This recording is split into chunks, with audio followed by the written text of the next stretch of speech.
গতকাল বিধ্বংসী কালবৈশাখী ঝড়ের দাপটে বাড়ি চাপা পড়ে প্রাণ গেল এক বৃদ্ধার, জখম আরও দুই। ঘটনাটি ঘটেছে আরামবাগ হরিণখোলা ২ নম্বর গ্রাম পঞ্চায়েতের নবাসনে। মৃত বৃদ্ধার নাম কমলা ছাতি। তার পরিবারের সদস্যরা জানাচ্ছেন, গতকাল কালবৈশাখীর ঝড়ের সময় ঘরের ভিতরেই বসেছিলেন ওই বৃদ্ধা। তখনই ওই বৃদ্ধাকে আনতে তার দুই ছেলে ওই ঘরে যায়। ঘরের অবস্থা অনেকটাই খারাপ ছিল। ঝড়ের দাপটে হুড়মুড়িয়ে ভেঙে পড়ে ঘরটি। তাকে ঘর থেকে বের করে আনতে গিয়ে জখম হন দুই ছেলেও। তড়িঘড়ি তাদের সকলকে উদ্ধার করে আরামবাগ মেডিকেল কলেজ ও হাসপাতালে নিয়ে যাওয়া হয় চিকিৎসার জন্য। সেখানেই কর্তব্যরত চিকিৎসক কমলা দেবীকে মৃত বলে ঘোষণা করে। অন্যদিকে তার দুই ছেলে, এক ছেলে অমিত ছাতিম, তার অবস্থা বেশ আশঙ্কাজনক। তিনি বর্তমানে বর্ধমানে চিকিৎসাধীন বলে জানা যাচ্ছে। অন্যদিকে আরেক ছেলে তোতা ছাতিম, তিনি আরামবাগ মেডিকেল কলেজ ও হাসপাতালে চিকিৎসাধীন। বিষয়টি খতিয়ে দেখতে হাজির হন আরামবাগ হরিণখোলা ১ নম্বর গ্রাম পঞ্চায়েতের প্রধান পার্থ হাজারি মহাশয়।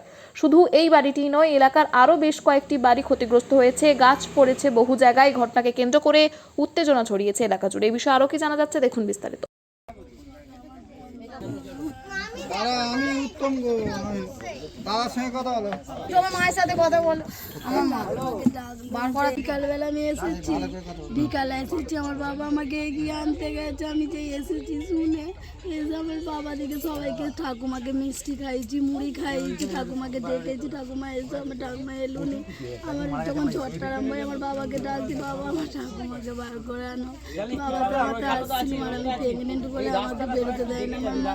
আমার বাবা এলো, আমার বাবা এসে ঠাকুমাকে খোলে করতে গেল। আমার বাবাও জোর চাপা পড়ে গেল। আপনি কি পুজো দেখতে এসেছিলেন এখানে? পুজো দেখতে এসেছি, পুজো দেখতে। কবে এসেছেন? আমি কালকেই সন্ধ্যেবেলা আসছি। যখন হয় আপনারা কোথায় ছিলেন দিদি? আমি তো এখানেই ছিলাম, আমি এখানে। এই পাশের রুমটাই? পাশের রুম থেকে বেরিয়ে পড়েছিলাম আমার বাবাকে বাঁচানোর জন্য। ঠাকুমাকে পারিনি আমি, আমার শরীর নিজেরই, আমার অবস্থা খারাপ। হুড়মুড় করে পড়ে গেছে পুরো একবার। আমি যখন এটা ভালো ছিল, ঝড়টা যখন দেখেছি ভালো, আমার বাবাই সব ঠাকুমার কেদা কম্বল সরাতেই একবারে হুড়মুড় করে সব ভেঙে আমার বাবার ঠাকুমার গায়ে পড়ে। আমার তখন ভালো ছিল। আমার বাবাকে আমি বললাম, বাবা তুমি যাও, যে ঠাকুমাকে বার করে আনো। তারপরেই ভেঙে পড়ে গেল ওদের গায়ে। আবার আমার বাবাকে বার করে আমি তো আমার বাবার এগুলো কিচ্ছু নেই। আমার ঠাকুমাও বেঁচে ছিল।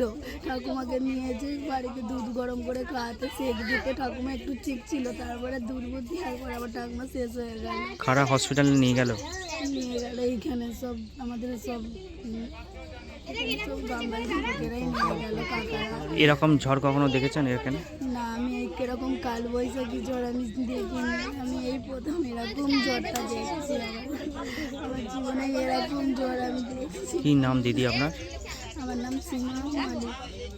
পরিস্থিতি তো ভয়ঙ্কর পরিস্থিতি, যে মানুষ ওনার লাতিনিরাও এসেছিল পুজোটা দেখতে। কোন পুজোটা? মানে হরাজিত্য যে বাড়ালির যে কালী পুজো, যে 6 বছর অন্তর যেটা হয়, প্রতিটা বাড়িতেই কুটুমজন এসেছে এবং প্রায় বাড়িতেই এরকম দুর্ঘটনা ঘটেই আছে। মানে কারো বাড়িতে গাছ পড়েছে, কারো বাড়িতে মানে সমস্ত ছাউনি উড়ে গেছে, এরকম প্রতিটা বাড়িতে আছে। এবং লাদিনীগুলো পুজো তলায় ছিল, তারা সেই সময় আসেনি, তাই নাহলে লাদিনীগুলোর অবস্থা খুব খারাপ হতো। এবং যিনি মারা গেছেন ওনাকে ভর্তি করা হয়েছে, তা মর্গে রাখা হয়েছে। আজকে ওনার ডেড বডি আসবে। কটা নাগাদ হয়েছে টিকিট? এটা সন্ধ্যে 8টা এরকম হবে। আপনারা কখন খবর পেলেন? আমরা খবর পেয়েছি, আমি 8:45-র সময় খবর পেয়েছি। তারপরে আমাদের যেখান থেকে আমরা বেরিয়ে আসবো সেইখানে আমাদের রাস্তার উপরে গাছ পড়ে আছে। সেই গাছকে একটা একটা করে কেটে আমরা এই জায়গায় এসেছি। এই জায়গায় আসার পর আইসি সাহেব তত্ত্বাবধানে ক্যাম্পের পুলিশ ছিলেন অনিমেষ, উনি ওদিকে নিয়ে ভর্তি করিয়েছেন। তারপরে আমি আরামবাগে গেছি, আরামবাগে যে ওদিকে বর্ধমান রেফার করেছিল, বর্ধমানে আমি পাঠিয়েছি। আইসি সাহেবও আমাদের হাত বাড়িয়ে দিয়েছেন, এই পাশে থেকেছেন, গাড়ি করেছেন, উনি অর্থ দিয়েছেন, আমরাও অর্থ কিছু দিয়েছি আমার তরফ থেকে, দিয়ে আমরা বর্ধমান পাঠিয়েছি।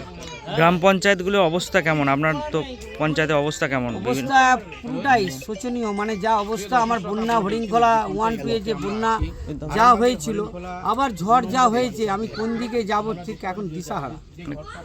কতগুলো বাড়ি পড়েছে মোটামুটি টোটাল? এরকম বাড়ি আপনার মানে পূর্ব কৃষ্ণপুর থেকে আর সাইলপাড়া পর্যন্ত আপনি যদি হরিণখোলা 1-এ দেখেন, এরকম 7খানেকের মতন বাড়ি নষ্ট হয়েছে। এবং গাছ বাড়ির ওপরে পড়েছে, সেই গাছ কাটা চলছে, বাড়ি থেকে বেরোতে পারে না, এরকম অনেক আছে।